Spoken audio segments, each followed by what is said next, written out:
ची माहिती पुढे आलेली आहे. नेमकी पोलीस कारवाई काय करण्यात आलेली आहे, काय सांगाल?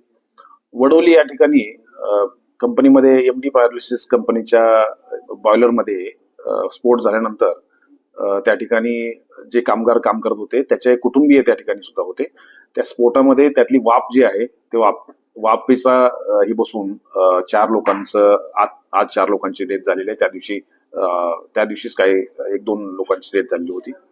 याच्यामध्ये कंपनीच्या मालकाविरुद्ध आणि मॅनेजर विरुद्ध गुन्हा दाखल करण्यात आलेला आहे आणि याचा तपास प्रभारी अधिकारी वाडा हे करत आहेत.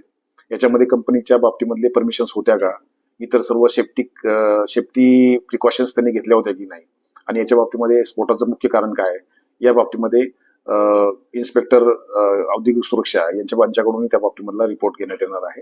आणि इतर सर्व माहितीच्या आधारावर याच्यामध्ये मॅनेजर आणि मालक यांनी कोणकोणत्या प्रिकॉशन्स घेणं अपेक्षित होतं आणि कोणत्या प्रिकॉशन घेतल्या नाहीत याच्या आधारावर हा पुढील तपास केला जाणार आहे. त्याचप्रमाणे इतर जे लोक त्यांच्या कंपनी आणि त्यांच्या सुरक्षेसंदर्भात काय पुढे उपाययोजना करण्यात येणार आहे या बाबतीत सुद्धा चौकशी या तपासामध्ये केली जाणार आहे. आरोपी अटक आहेत का? हा गुन्हा कालच दाखल झालेला आहे, त्यामुळे त्या संदर्भात पुढील माहिती घेतली जाईल की त्यामध्ये फरार नाही आहे कोणी. आरोपी आहेत, कालच गुन्हा दाखल झालेला आहे, त्या बाबतीत ताब्यात घेतलेला आहे, या बाबतीत माहिती घेऊन सांगतो.